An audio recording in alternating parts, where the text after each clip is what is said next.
Olá, meu nome é Marcos Cohen Schwartz, médico radiologista da FIDE. Nesse vídeo vamos falar sobre as lesões traumáticas do joelho e o papel da ressonância magnética como excelente ferramenta diagnóstica nessa avaliação. Como esse é um assunto extenso, nosso objetivo nesse curto tempo é relembrar alguns dos principais mecanismos de trauma e o padrão das descrições das rupturas ligamentares e meniscais mais comumente associadas.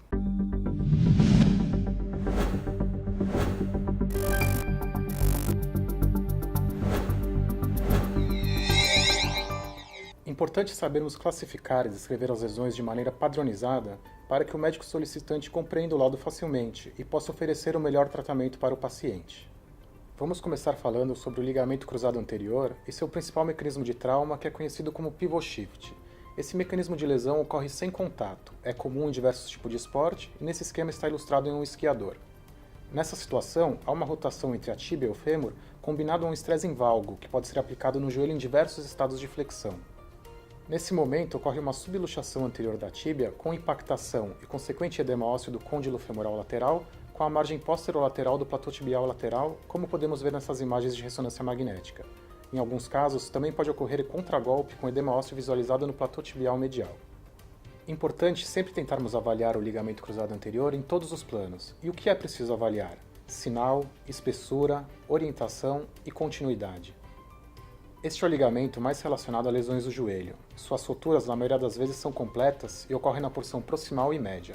Para fazermos o diagnóstico de roturas do ligamento, podemos lançar mão de sinais diretos e indiretos. Dentro dos sinais diretos, podemos citar alteração de sinal e espessamento do ligamento, descontinuidade parcial ou delaminação de algumas fibras, descontinuidade completa do ligamento. Importante avaliar a orientação do ligamento, que deve ser paralelo em relação à linha de Blumensatt, que é a linha paralela ao teto intercondilar, e a avulsão da espinha tibial. São vários os sinais indiretos, e aqui vamos citar dois, que são relacionados à insuficiência do ligamento cruzado anterior, a verticalização do ligamento cruzado posterior e a translação anterior da tíbia em relação ao fêmur maior que 5 mm medida no seu contorno posterior. Então vamos agora ver alguns exemplos das lesões de ligamento cruzado anterior. Nesse primeiro caso, vemos nas imagens no plano sagital e coronal o ligamento com orientação e continuidade preservadas, paralelo à linha de Blumensatt, então já podemos descartar a ruptura completa.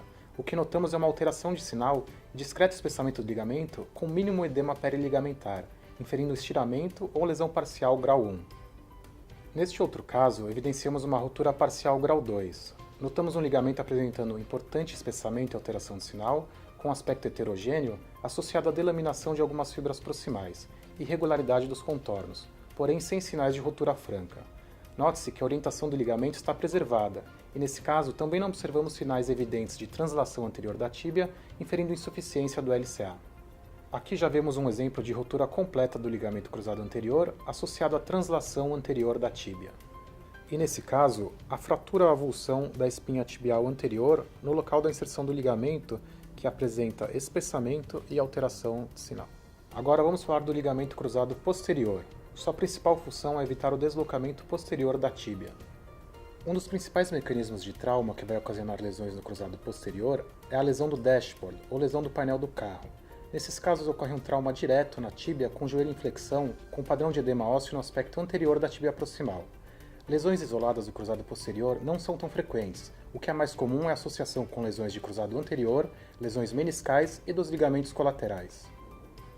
Então vamos ver alguns exemplos. Nesse primeiro caso, podemos ver o edema ósseo no aspecto anterior da tíbia decorrente do impacto direto. Aí já vamos avaliar o ligamento cruzado posterior à procura de lesão. Aqui temos uma discreta alteração de sinal e edema periligamentar, inferindo uma lesão parcial grau 1.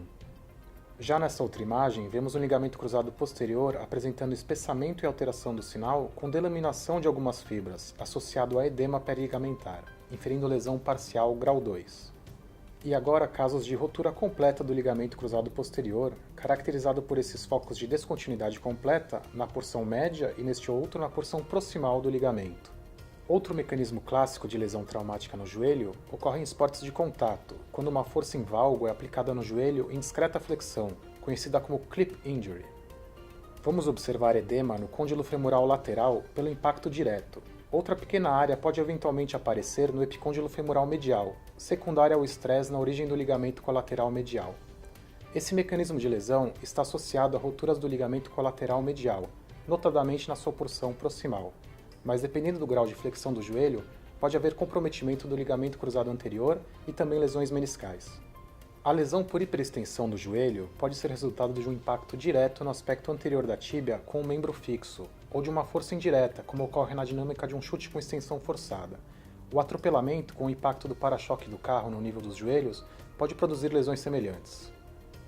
Vamos observar edema da medula óssea no aspecto anterior do côndilo femoral e platô tibial, formando o conhecido kissing sign, ou sinal do beijo.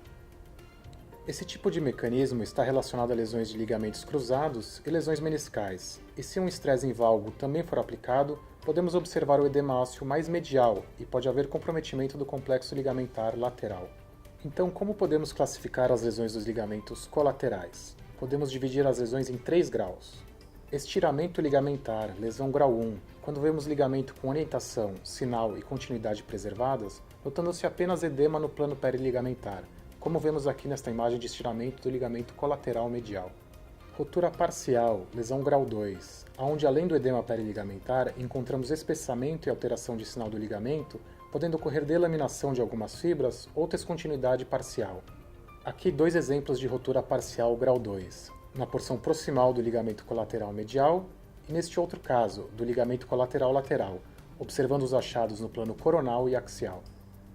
Por último, a rotura completa, lesão grau 3, que vemos uma descontinuidade completa do ligamento, na porção proximal do ligamento colateral medial, e neste outro paciente, uma lesão completa do terço distal do colateral lateral, associada a importante edema nas partes moles adjacentes. Esse caso ainda tinha uma lesão meniscal associada. Vamos falar sobre as roturas meniscais. A rotura meniscal é definida como uma alteração de sinal intrameniscal que se comunica com as superfícies articulares, pode ser superior ou inferior ou ambas. Essa comunicação articular tem que ser definida em 2 ou mais cortes consecutivos no exame de ressonância magnética para podermos dar o diagnóstico de rotura com segurança. Outros tipos de roturas meniscais se baseiam na alteração da morfologia do menisco, que como exemplo podemos citar irregularidades do menisco com amputação na margem livre, rotura radial com fragmento deslocado e também a rotura em alça de balde. E como podemos classificar as roturas? De acordo com os padrões básicos, podemos classificar as roturas em rotura longitudinal, aquela que ocorre no eixo longo do menisco. Dentro das roturas longitudinais, temos 2 tipos de orientação. A orientação vertical, dividindo o menisco em porção interna e externa, e a horizontal, dividindo o menisco em porção superior e inferior. Outro tipo de rotura meniscal é a rotura radial, que ocorre perpendicular ao eixo longo. Essas lesões podem ser identificadas como uma indefinição de um segmento meniscal observado em pelo menos 2 planos. As roturas complexas são aquelas que apresentam fissuras multidirecionais e podem determinar um aspecto fragmentado do menisco. No corte sagital e coronal, identificamos uma rotura horizontal que se comunica com a superfície articular inferior. Lembrar que essas roturas horizontais são frequentemente associadas a cistos parameniscais. Quando frente a esses cistos, é importante descrever no laudo as suas dimensões e topografia. Vale ressaltar casos que vemos cistos e não identificamos roturas meniscais em uma primeira olhada. Vale a pena rever toda a extensão do menisco e pesquisar minuciosamente por lesões.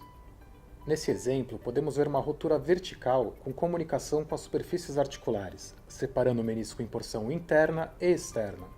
Ficar atento a um tipo particular de lesão radial que ocorre na raiz posterior do menisco medial. Podemos ver nos planos coronal e axial a indefinição da raiz posterior do menisco medial, sinal conhecido como menisco fantasma. Lembrar que esse tipo de lesão está associado à extrusão do menisco através da interlinha articular, então ficar atento e fazer uma pesquisa ativa. Neste caso, podemos ver uma lesão complexa caracterizada por fissuras multidirecionais. Outra lesão importante é a rotura em alça de balde, que consiste em uma extensa lesão longitudinal periférica com deslocamento de fragmento interno. Podemos ver no plano coronal a redução volumétrica do remanescente meniscal e o grande fragmento deslocado na região intercondilar.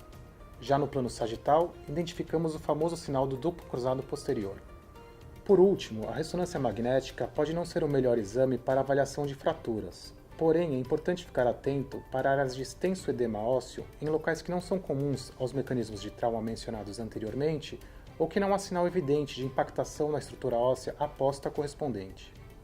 As sequências ponderadas em T1 são mais anatômicas e melhores para pesquisar traços de fratura, por vezes ocultas em estudos radiográficos. Podemos ver aqui um traço de fratura na patela e, neste outro caso, uma fratura de estresse paralela ao platô tibial lateral. Vale lembrar que muitas vezes no trauma há uma combinação de diversos mecanismos e consequente associação de lesões meniscos ligamentares das mais variadas. Neste vídeo, de maneira sucinta, relembramos alguns dos principais mecanismos de trauma do joelho e a classificação de lesões ligamentares e meniscais. Como referências bibliográficas, tivemos a pesquisa realizada nessas fontes que colocamos à disposição neste vídeo. Para maiores informações, acesse o nosso portal.